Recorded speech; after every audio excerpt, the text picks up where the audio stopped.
Hello and welcome to Africa Development Journal, the #1 audiovisual journal of Africa's development journey.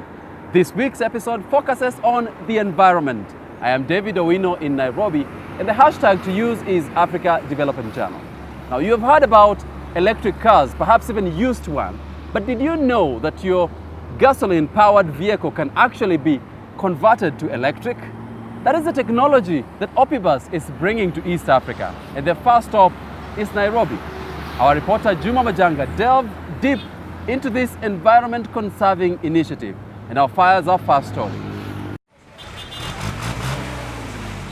It has been termed as the greatest environmental risk to human health, yet sometimes you can't even see it. But air pollution is everywhere and threatens all of us. It's actually costing the global economy what $5 trillion.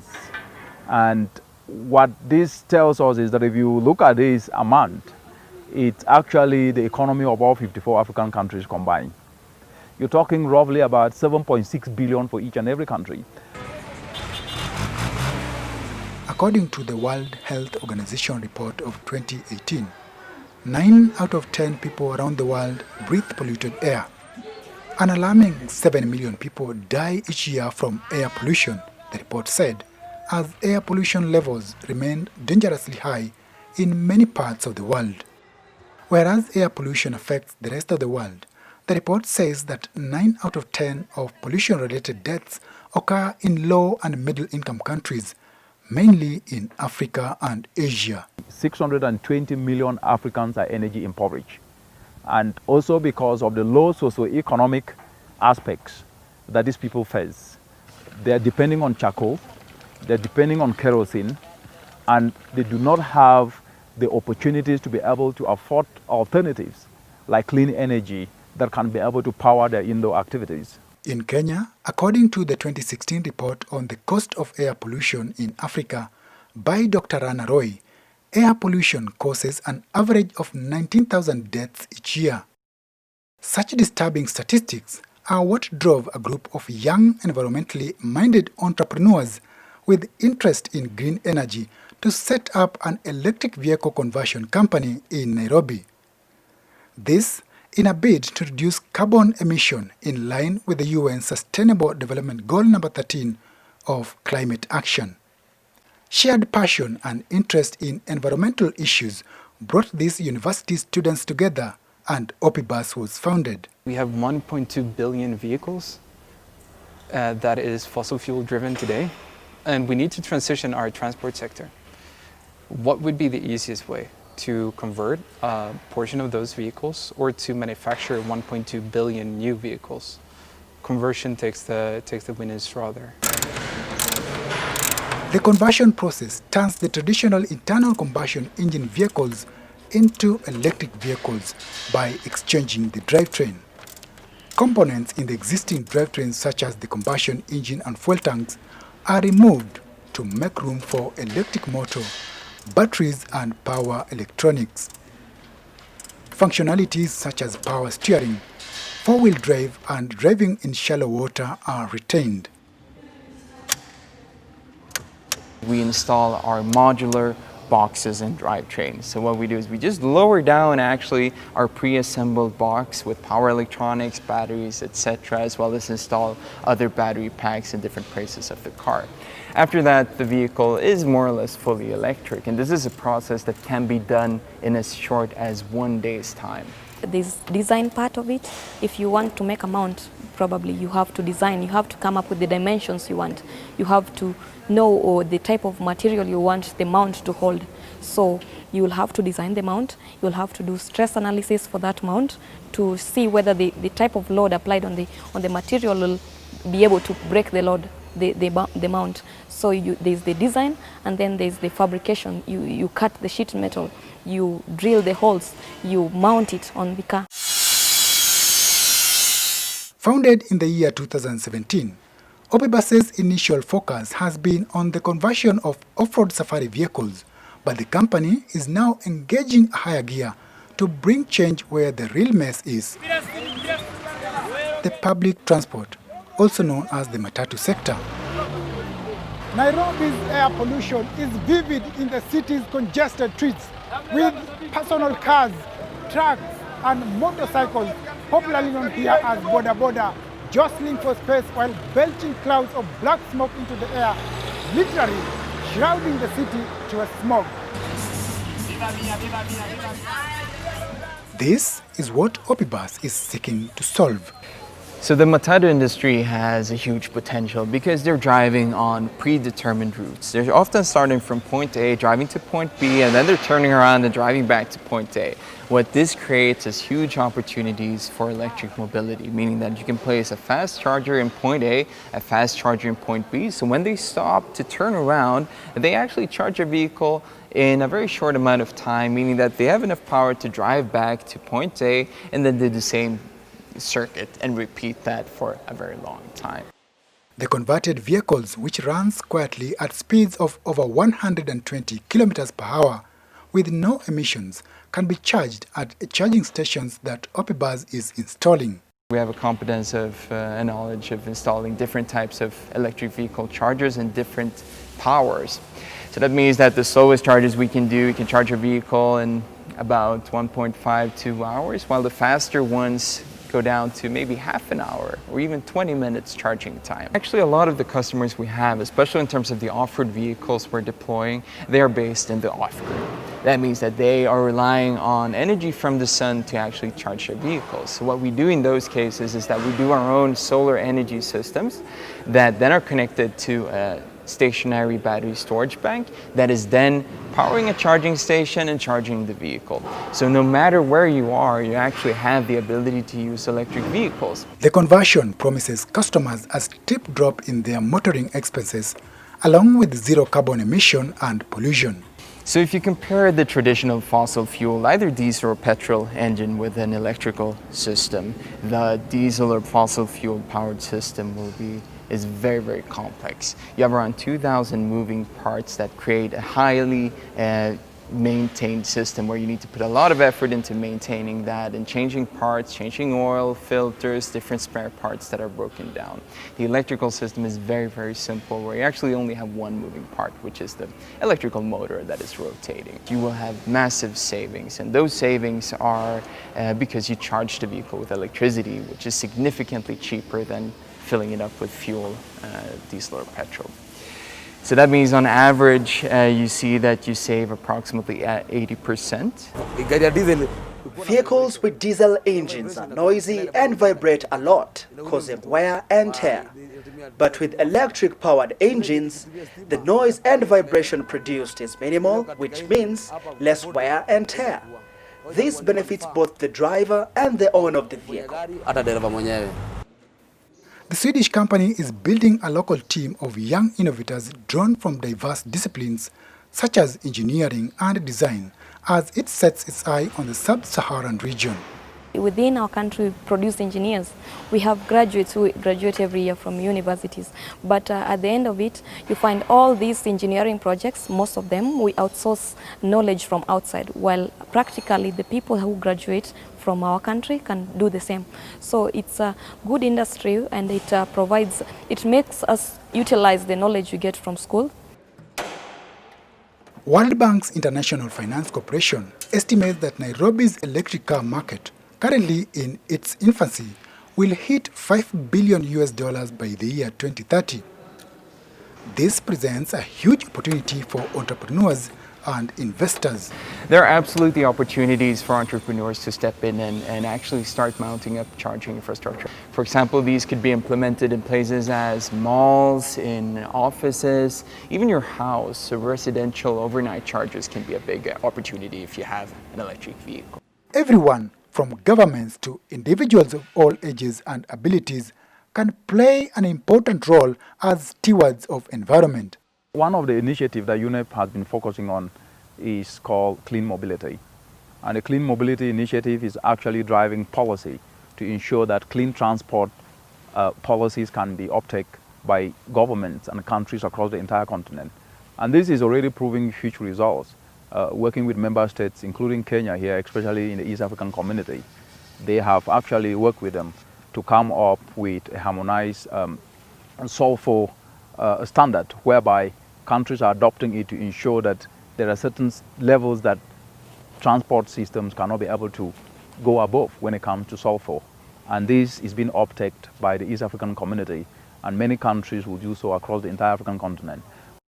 While these green entrepreneurs have created a big economic opportunity to make money, they remain true to their passion, conserving the environment. We can fix a lot of social problems together with climate change. We can fix a lot of health issues together with climate change, because climate change is, in the end and inevitably, it is a question about health. It is a question about the human beings' welfare. And that means that if we solve climate change, we actually have a planet that we can live on, and we can solve the remaining problems. If we solve the remaining problems and don't solve climate change, we won't have a planet to be on. Reporting for Africa Development Journal, I'm Juma Majanga. I can't wait for a smokeless, noiseless Nairobi, silent matatus especially. How about that? Moving on. Africa has been described as being the most vulnerable to climate and weather-related disasters. The island nations are specifically categorized as highly vulnerable to such disasters. And with the devastating effects of the cyclones Idai and Kenneth still fresh in our minds, our next story now looks at the role of nature as a protector. Take a look.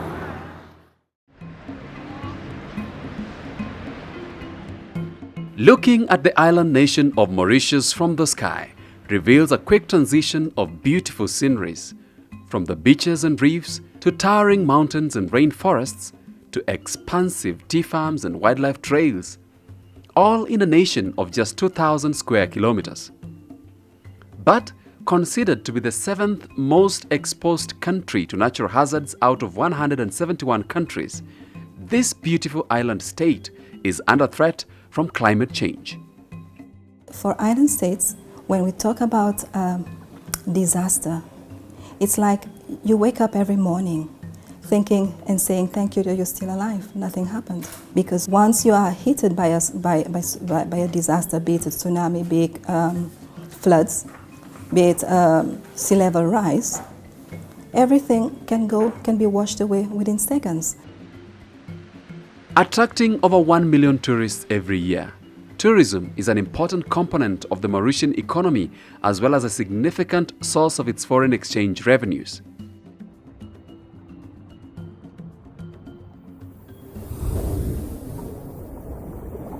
Many corals will actually die after bleaching. Some, not all will recover. So if you kill the corals, you kill basically the production of the what will make sand in the end. So that's the first aspect. The second aspect would be, of course, that when you have corals dying, your beach protection is reduced because the waves now are able to go into the lagoon with greater energy and cause erosion of the beach, which is already weakened by the fact that you have lost native vegetation and you have constructions along the shore.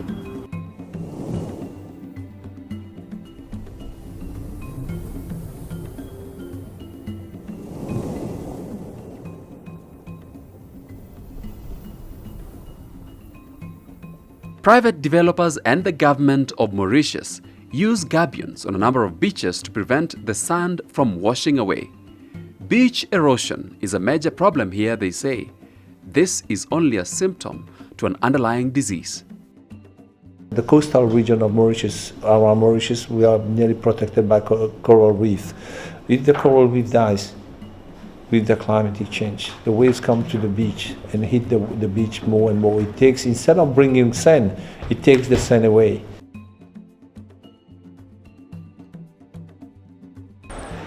Our hosts here in Mauritius tell us that when it gets as hot as it is this afternoon, a cup of tea does it. You simply take the tea, you sweat and lose body heat. But what happens to marine ecosystems? How do they handle the heat in these times of global warming and sea level rise?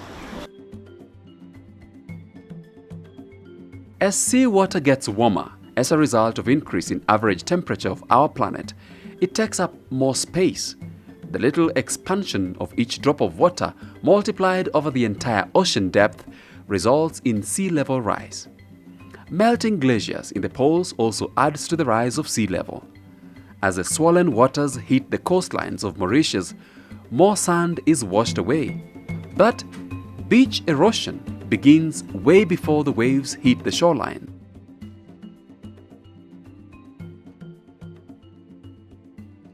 These animals, these creatures that we have in the sea, it is the temperature of the water sometimes guide them what they're supposed to do. So if this temperature of the water rises above what they can't understand, it is going to disturb them. It triggers a lot of things. For example, it can trigger things like when to reproduce, things like this, you understand? So the temperature, water temperature, is something very important. While beach property owners and the government of Mauritius mean well in reinforcing the wasting beaches, building gabions and seawalls may not be the best solution. We've actually realized that the environment is far from a victim. It provides a number of solutions, and including for disaster risk reduction. So if you take this island, if you take Mauritius today, for example, I was listening to a story just last night where somebody was saying that this island was not hit as bad as it could have been by the tsunami because surrounding the entire island is a coral reef that took the impact of the waves, the bulk of the impact. Now you can imagine the island without the coral reef. Can you imagine how much we would have to invest to build a seawall instead of having the coral reef? So perhaps really all we need to do is just look after the coral reef, and it will look after us in this case.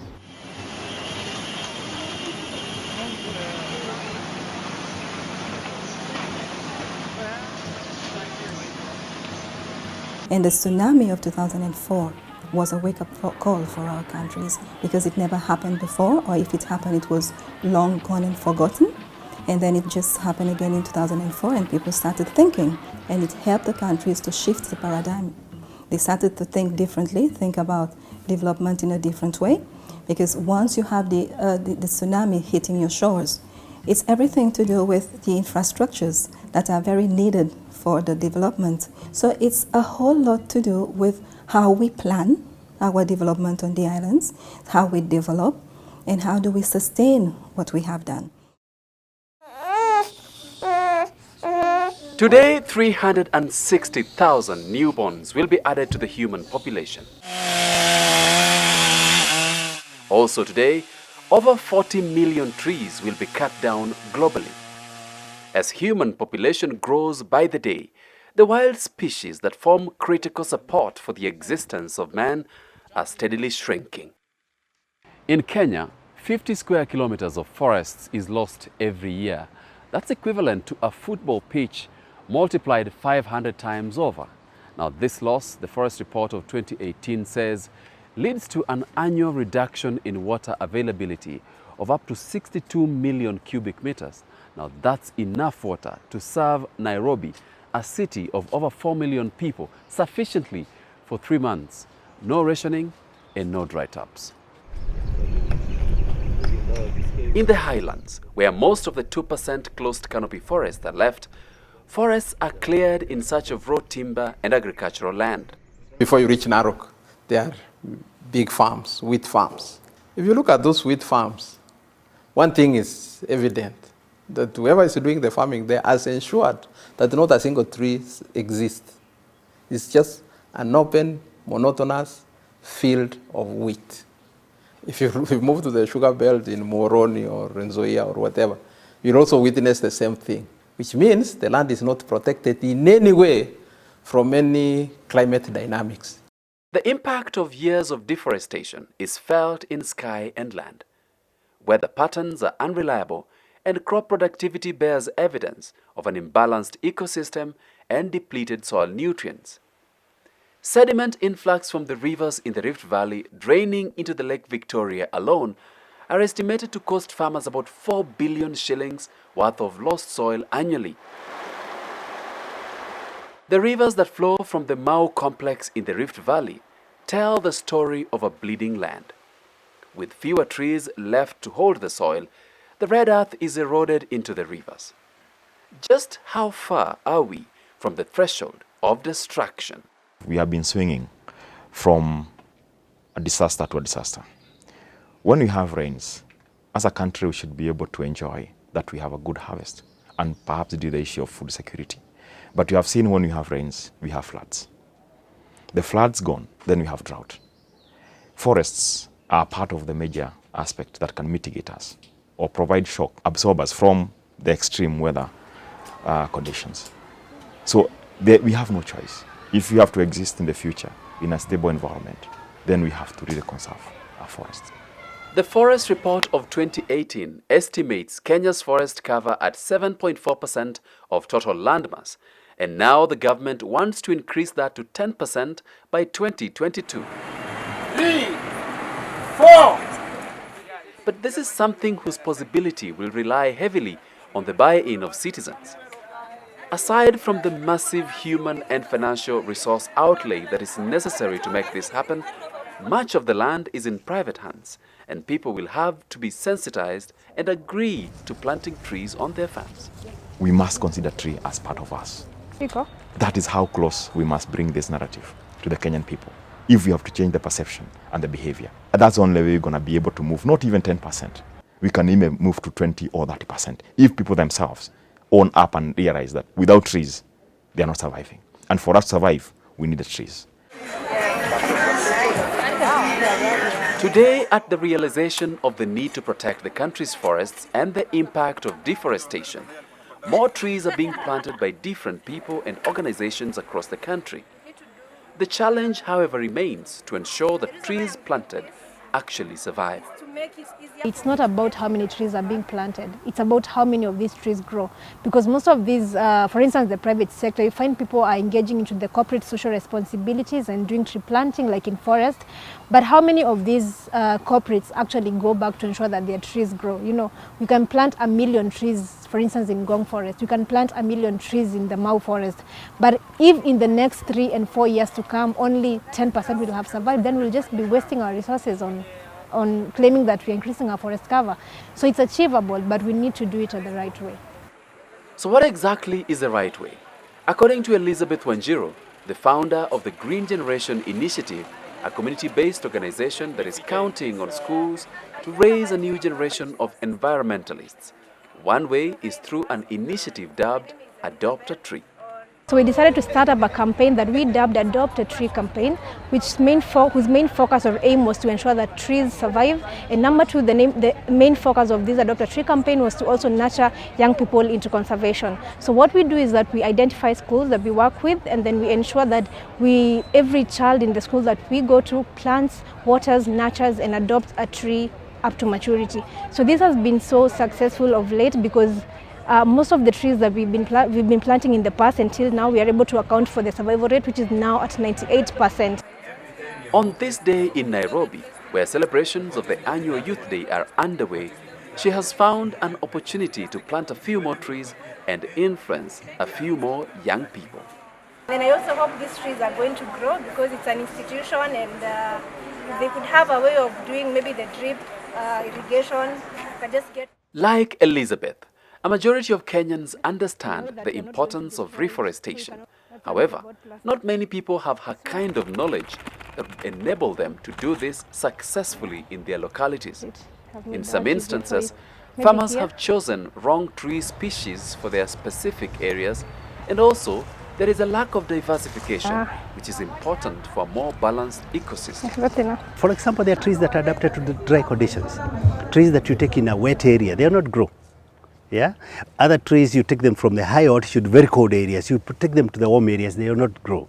So in that case, we have to know what species are we putting where so that the tree is adapted and we expect it to grow in most vigorous way.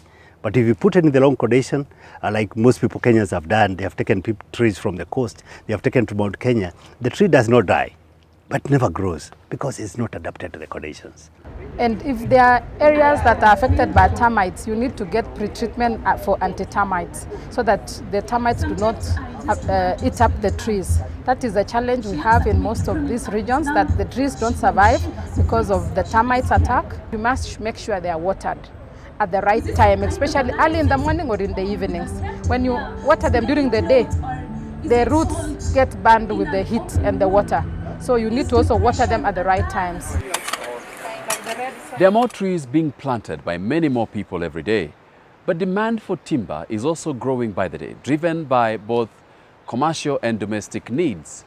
After just 1 year of implementing the government freeze on logging in public forests, the Kenya Association of Manufacturers Timber Sector Survey of 2018 suggests that imports of finished timber products was growing 22%, while local manufacture of the same was growing just 7%, a clear indication that the market is heavily dependent on government estates for raw timber. Realizing the 10% forest cover will then require much more private sector action than ever before. And my message to the sawmillers who we have worked with before and for many years, from their own aspect, and when they're developing their business model, investing millions and billions of money to set up sawmill, they should ask themselves, are we building our sustainability basically based and purely based on the wood from the public forest? That is a wrong narrative. It's a wrong foundation. They should themselves say, if I'm investing in this sawmill, fine, if I get wood from the government forest, well and good, but I gonna now do what you call outgrower scheme, supporting farmers to grow tree on their farm, and with the promise that this industry will take up that wood for processing. This is what is happening in other countries. We must reduce the pressure from the government estates. We have got farmers here who have got huge tracts of land, and they are not using, they are trying to grow maize, they are trying to grow other crops, but the inputs are too high, and in that case they don't get the benefits. So these are the people we would like to work with, so that they can also start now putting plantations whereby they'll get the proper technical advice in terms of the species that they select, how they manage those tree species on the farm, and at what point should they harvest.